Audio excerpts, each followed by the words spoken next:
It's 10 p.m. Do you know where your children are? Right now on the 10 o'clock news. I am in it to win it. Andrew Cuomo lost the Democratic primary, but he is still in the race for mayor, and today he's making it official. Red light for the G train starting tonight, and for most nights over the next month, you're going to need to make alternate plans to get around. And a stormy night, flood watch is in effect. Nick is standing by to time it all out. The 10 o'clock news starts right now. And good evening. Welcome to the 10 o'clock news. I'm Steve Lacey. Natasha is off. We begin with a Fox 5 weather alert. Take a look at this. Flooding and heavy downpours across the tri-state from New Jersey, where the governor has declared a state of emergency because of flash flooding, to Rockland County and into the city. Roads becoming rivers, making driving very difficult tonight. It's so bad in Westchester that the Bronx River Parkway is now closed in both directions, but it is expected to be open up in time for the morning commute, and we do want to take you out to live to Newark Airport, where there is a ground stop because of the storms. There's also one in effect at LaGuardia. Flights are coming in and out of JFK, but there are major delays, so be sure to check with your carrier before you head out. And there are also power outages tonight due to the storms, mainly in New Jersey. PSE&G reporting more than 6,000 customers currently without power. JCP&L with more than 1,000.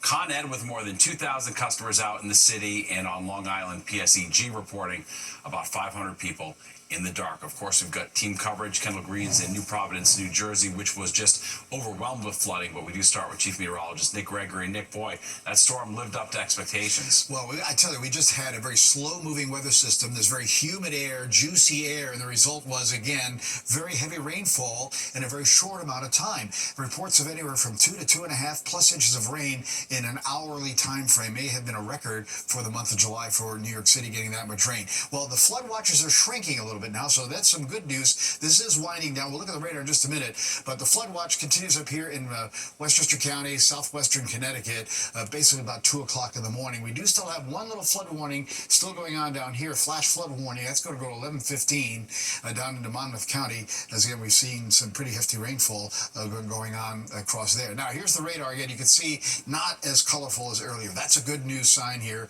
Just more lighter rain now, extending from southern Connecticut and still moving into central portions of New Jersey. So that's the good news there. Now, look at this. These are storm reports, and you're going to see pretty much all through in here. These are all, as I'm going to touch on them, this is all flash flooding, right? Flash flooding reported here in the parts of Westchester County. Again, that's down in Elmsford. Even in the city, again, flash flooding being reported there as well.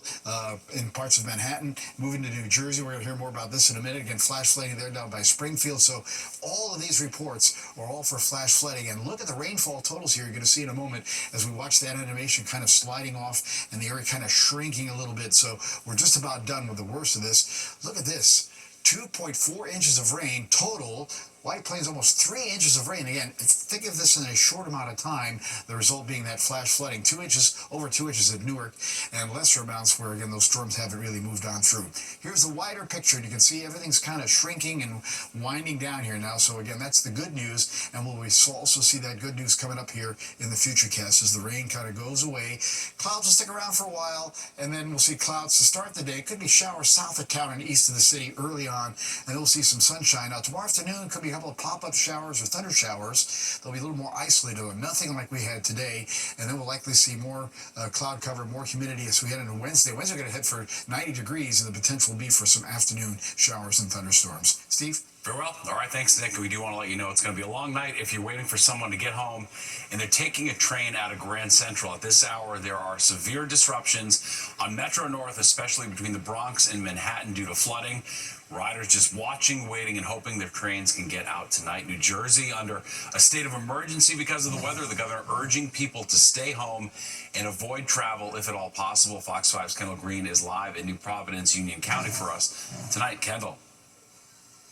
Hi, good evening, Steve. That flash flooding affecting mass delays along NJ Transit, and it's affecting trains coming into New Providence here, where the flooding has since reduced since we've been here. But let's take a look at some of the video from earlier. Now, these flood conditions were captured on camera by a viewer along their train or bus route. As you see, flood waters rose in the area near what appears to be a Chase Bank facility.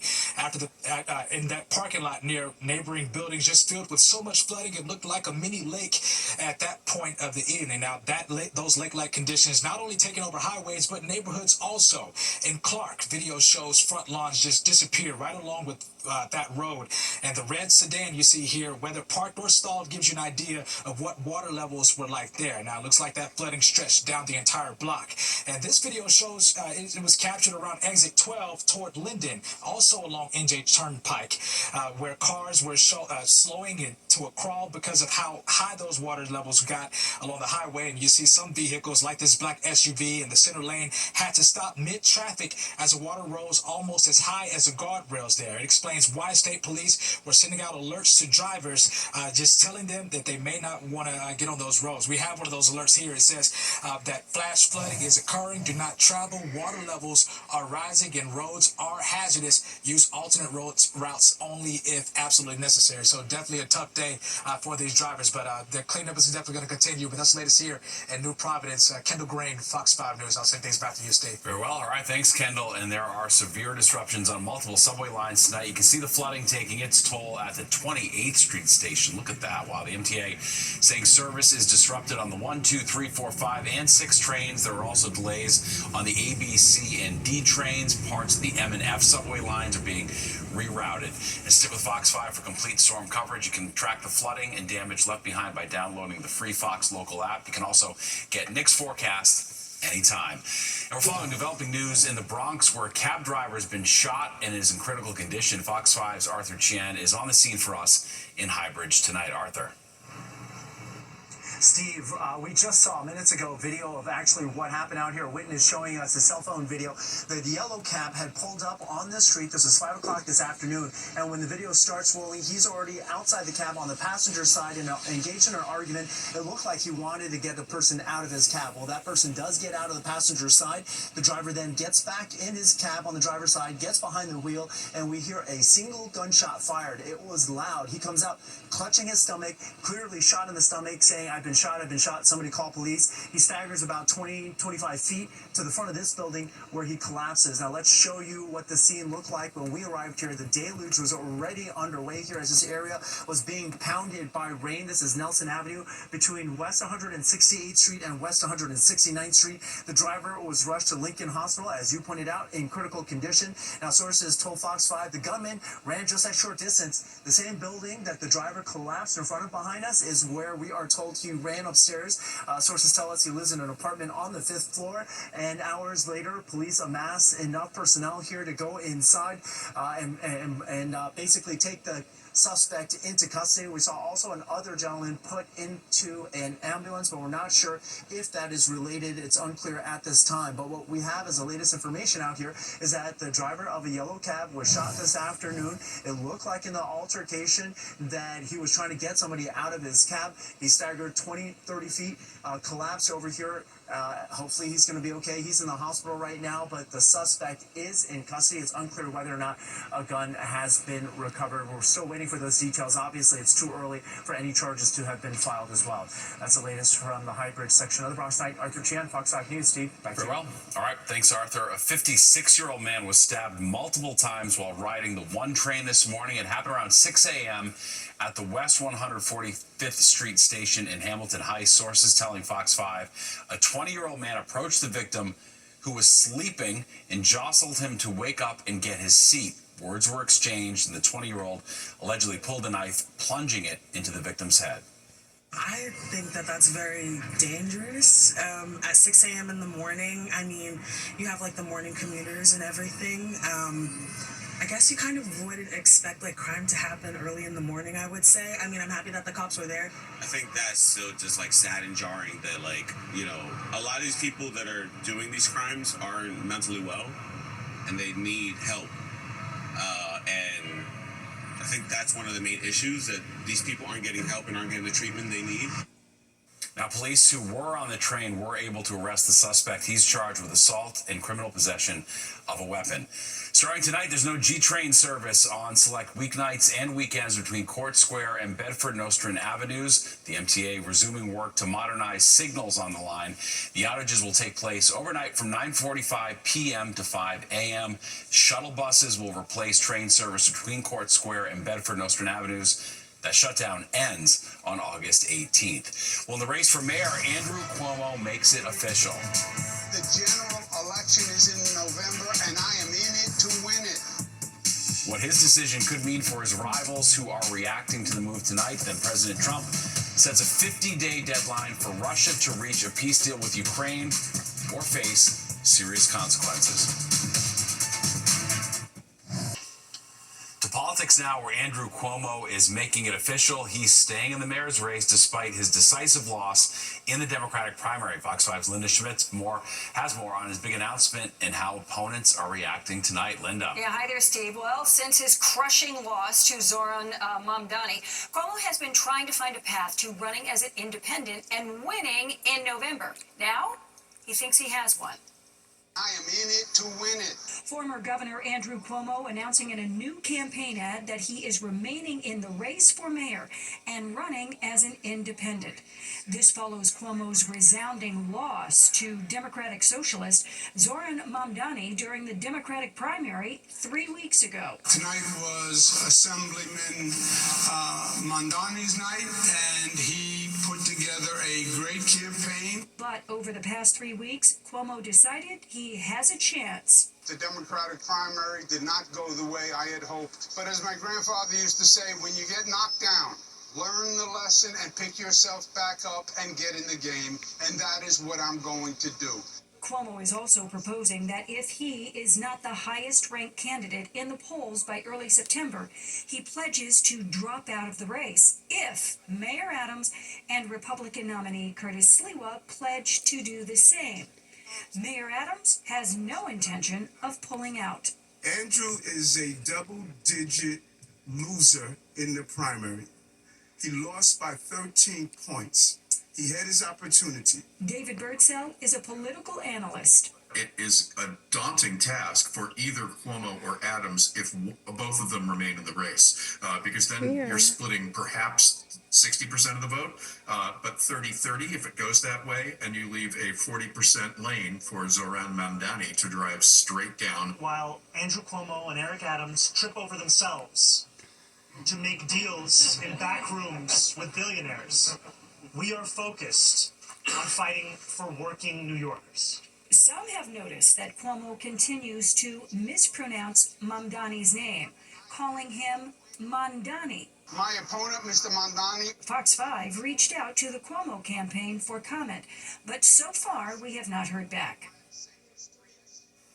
And by the way, Cuomo is also making a major change to his campaign style. Now, leading up to the primary, he was not out in the mix with New Yorkers like he had been in the past when he was running for governor. He was not going into businesses. He was not out on the street shaking hands with people. There was a barrier between him and the voters. Well, now he says he's going to meet New Yorkers where they are. Steve, back over to you. Yeah, we'll see, Linda. Thanks so much. New York AG Letitia James joining 22 other state attorneys general, demanding the Trump administration unfreeze almost $7 billion in critical education funding. That money approved by Congress and is for after-school and summer programs. Now, in a lawsuit, they claim that withholding the money affects more than 1 million students and violates the Constitution and several federal laws. Trump says he's withholding the cash to make sure it's spent in accordance with his priorities.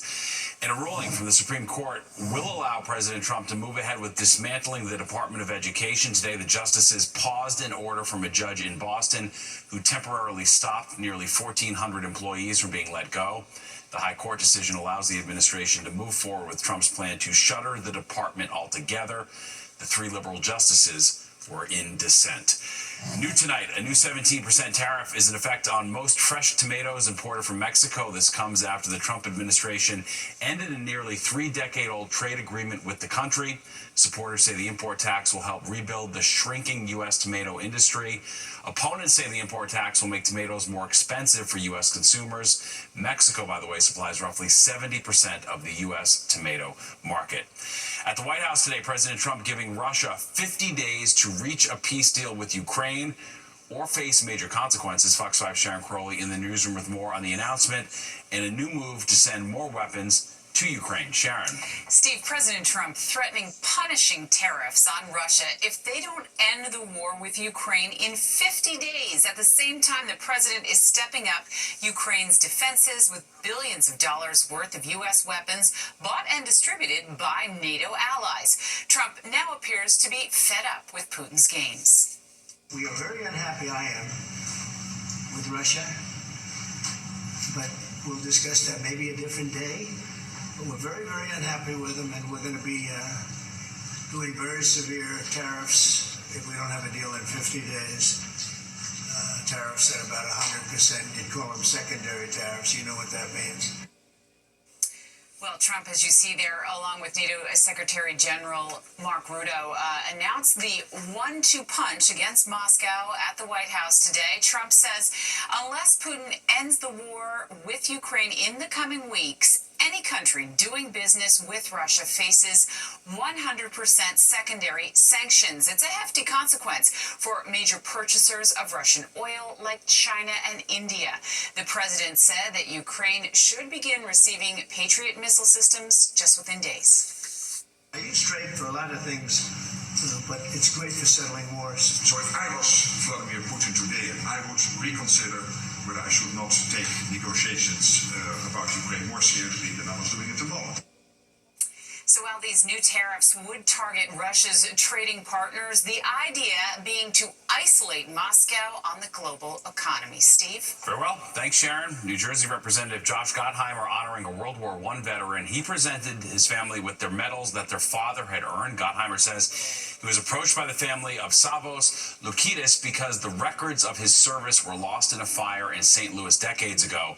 But Gottheimer was finally able to get them after emigrating from Turkey in the early 1900s. Loukidis joined the army, and while in uniform, he completed 5 military campaigns in France.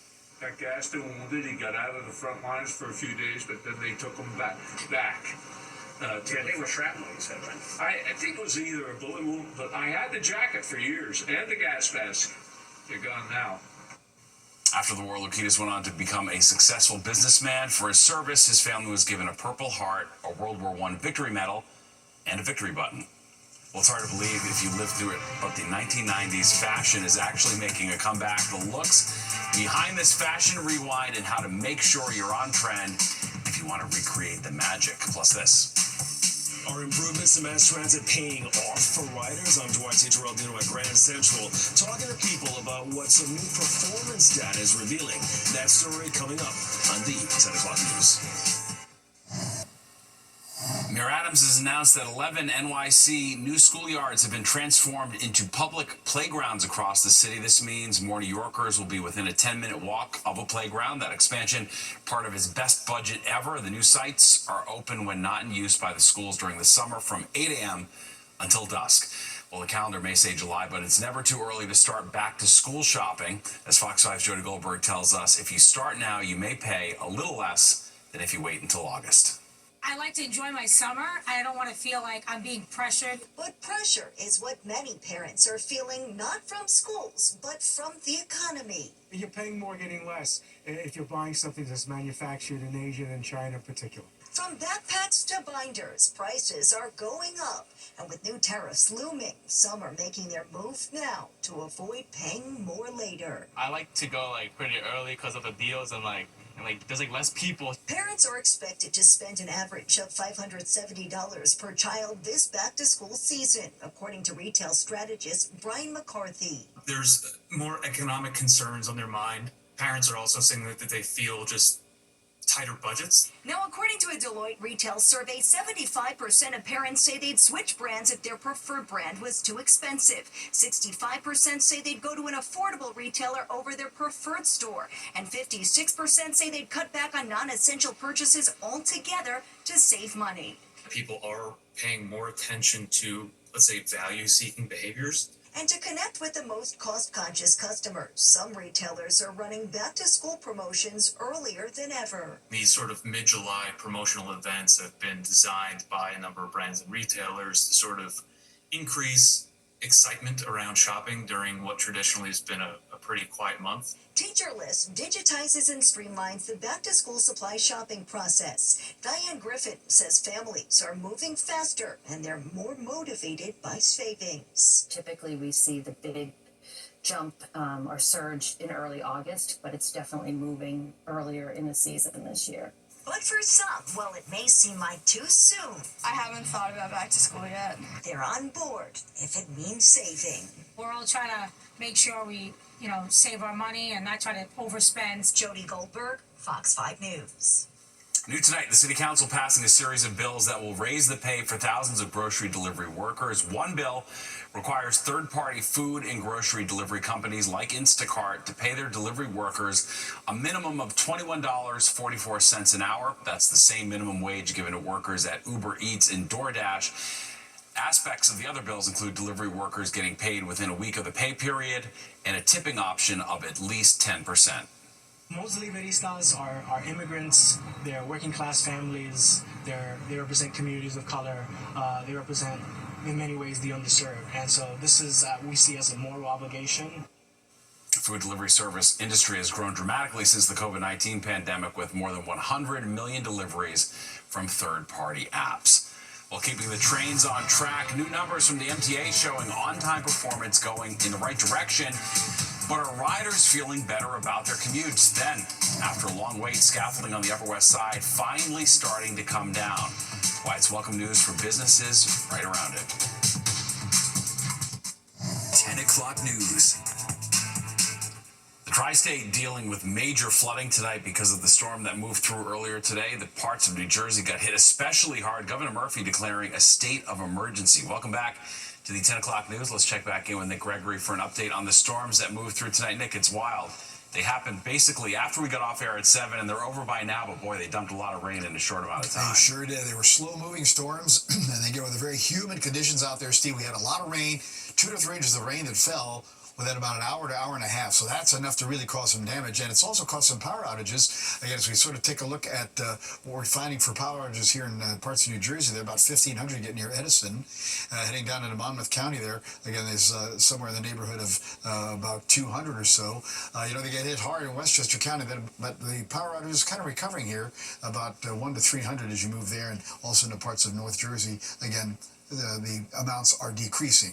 Now, we still have this flash flood warning for just a little bit longer. Again, it's located here in Monmouth County. It's going to 11:15, and the flash flood watch is really just confined now to the city up into lower Westchester and into southern Connecticut. But as you go look at the radar here, again, we don't have a great deal going on. It's kind of shrinking in nature. Probably the biggest threat is still some rain just kind of scooting here on the North Shore. It's pretty solid rain going down the Jersey Shore here. This is all advancing off to the north and east. And like I said, the worst of this is over, but sort of adding insult to injury, areas that already had that flash flooding. We had 2.07 inches of rain that fell in Midtown between 7 and 8 o'clock. So that's a huge amount of rain in that short amount of time. And overnight, you're going to see here that this is also starting to shrink in action. There might be some residual showers located off to our south here as we go on in through the wee hours of Tuesday morning. You'll see that here on the Futurecast. So keep a couple of showers here and there, south and east of town. That's really going to be about it. Otherwise, we just start with some clouds. We'll get some sunshine, get us back into the 80s. But notice in the afternoon, could be the risk of a couple of pop-up showers and thunder showers again. We'll do the same thing on Wednesday, clouds and sun, and there'll be some more scattered showers and thunderstorms that are going to fire up in the afternoon and evening time frame. It's going to heat up, though, Steve. We're in the 90s Wednesday, Thursday, Friday. Wow. All right. Thanks, Nick. Well, after more than a decade, scaffolding outside an Upper West Side building is starting to come down. That building's located on the corner of Broadway and 104th Street. People there say the planned work on the facade of the city building dragged on longer than it should have. I was on this corner. And went down past the barber shop, past McDonald's. It's like a whole different world without it. I think this building may be landmarked, and that was one of the issues because they were having problems and recreating some of the materials. That was part of it. They put it up 10 to 12 years ago? Yeah, and nobody cared. They were just there, nobody came or nothing. People complained and complained and nothing was done. Now, the city says the scaffolding should be completely removed by the end of August. A community in Massachusetts in mourning tonight after 9 people were killed when fire broke out at an assisted living facility. It happened in Fall River Sunday night. Many people who lived there were trapped inside, making rescues difficult. Firefighters arriving to find people hanging out windows, screaming for help. Dozens were hurt. About 30 were hospitalized. Earlier today, a firefighters union said there were staffing issues which impacted response times. Survivors were fearful they would not get out alive. I really thought I was going to die. I thought I would because I thought there was no way out. We always try to learn lessons from any scene that we're at, and I think what we need to preach is that smoke is the most dangerous part of any fire. The fire was contained to one wing of the building, but there is smoke damage throughout. It's unclear yet exactly how that fire started. Evacuations taking place in the area where search teams continue searching for victims of the Texas floods. Crews are pausing their efforts because of forecasts calling for heavy rains in Kerr County. The incoming rain expected to bring another wave of flooding. Fox has been raising money to help rebuild the area, and so far that effort has raised $6.5 million. And if you'd like to contribute, you can scan the QR code on your screen or visit go.fox/TX flood relief. More children under the age of 6 are being poisoned by nicotine, and almost all the cases are happening at home. That's according to a new study in the journal Pediatrics. A small percentage of children experience moderate effects from getting their hands on vapes, chewing tobacco, and nicotine gum and lozenges. Researchers say the products are available in many bright colors and flavors, which of course appeals to young children. Tearing your ACL can be a life-changing event requiring months off your feet and extended physical therapy, but there's a new procedure that's cutting recovery time in half, especially for kids. Here's Good Day Wake Up anchor Dan Bowens to show us how it works. Whether it's a deep pass for a touchdown, a soccer strike to the back of the net, or a fastball right down the middle, there is an athlete behind the action, especially in modern-day youth sports. I would say that as long as you're really ambitious, you could push for anything you want. And for Long Island High School senior Santiago Feliciano, that push was on the soccer field. Make sure that I train well enough, be in peak form, so that then I could go and long shot go to D1 for Sunnybrook soccer. But then a problem. His knee just wouldn't stop hurting. They did an MRI on this when they found out I had an ACL tear. And that separation is what's called an avulsion tear or rupture of the ACL. So this view shows his injury. Dr. Robert Trasolini is an orthopedist with Northwell Health Huntington Hospital. Now, if I peel this back, we're able to look into the joint and flip it forward. This ligament right here is your ACL. The ACL, so important for athletes. To hold the knee in proper placement when you're cutting, pivoting, jumping, or running. And the doctor says there's a significant increase in pediatric ACLs over the last 3 to 5 years. He's seeing more and more young athletes with ACL tears. They're not giving themselves a break. They're not doing other things to strengthen and train other parts of their body. Traditionally, a torn ACL is replaced with a tendon graft using tissue from the patient or a cadaver, with recovery taking 9 to 12 months or longer. Can we find ways to be better? Dr. Trasolini thinks the answer to that question is yes. I think there's some points where it is groundbreaking. Embracing a new technology called the Bear Implant, Bridge-Enhanced ACL Restoration. This is the implant. It's the Bear implant, which looks like... This is it right here? The implant, that looks kind of like a marshmallow, allows the body to heal itself instead of removing the ligament. And then we will pass this suture out into the tibia, and what would happen is it would hug the ACL injury. Is the ACL repairing itself? In the joint, there's something called synovial fluid, which has a lot of protein enzymes, and which will wash away the healing factors. This will protect it so it can heal itself. With this implant, I guess I have more hope. Only specific patients with certain types of tears are eligible. Santiago was the first to ever receive it at Northwell Health Huntington Hospital, cutting his recovery time in half. For me, it was not even a month on crutches. Possibly giving him enough time to return to the field sooner and with confidence. Even with an ACL, you could do like other things, like I guess out of the ordinary things. Dan Bowens, Fox 5 News. Pretty remarkable. Wow. Well, MTA says its train service is going in the right direction. So are riders feeling better about their commutes? We'll take a look at what the new numbers are showing. Fashion's making a comeback. We're talking bucket hats, cargo pants, and anything satin or neon. Fox 5's Kendall Green looks at the must-haves if you're ready to embrace the trend. Quality fashion has a way of making us do a double take. And sometimes that double take comes decades later. Why you got my shirt on there? Some may say the fashion flashbacks from the 90s look awful close to the fashion today. That reflection crystal clear at Screaming Mimi's Vintage, where vintage fashion thrives. What people kind of classically think of, you know, Coogi sweater, great prints, bold color. Danny Cabot's the owner. She says in her shop, the appeal of 90s fashion never went away, especially for the ladies, weaving between that Valley Girl look of Hillary Banks threaded with the style of Nanny Fine. I'm known for my style. Curating that kind of 90s prep look, and it has been selling out. Let's see. So we got things like this, or like this, that are kind of more girly and bright colors. And she tells Fox 5 there's been an interest in the minimalist look. Here we kind of have things that are going to be more like just like a beautiful classic slip dress, or it's going to be something like a sleek, well-cut women's suit. Even things like this for men now. It would have been the perfect place to shop for Carl Ayers, creative director of the Talent Unlimited Group, a brand consultant team. The Fresh Prince. You know, he always had on these funky shirts, but he always had the overalls on top, and there was only one shoulder that would be strapped. For the guys, you see, we got the bucket hats now. We're going back to the big jewelry, the big chunky jewelry, like the Figaro bracelets and the chains. He's noticed Gen Z's buying into the new look as well. For them, it's brand new. For us, it's nostalgic. Things that were fly in the 90s are staying fly. Kendall Green, Fox 5 News. Love it. All right, we're coming back with an update on the storms and flooding. Keep it right here. Grocery stores will see most U.S. ice cream made without artificial dyes in the future. A majority of makers in the frozen treat industry announcing a promise to phase out the food coloring by 2028. Fox's Scott Gernal has the story.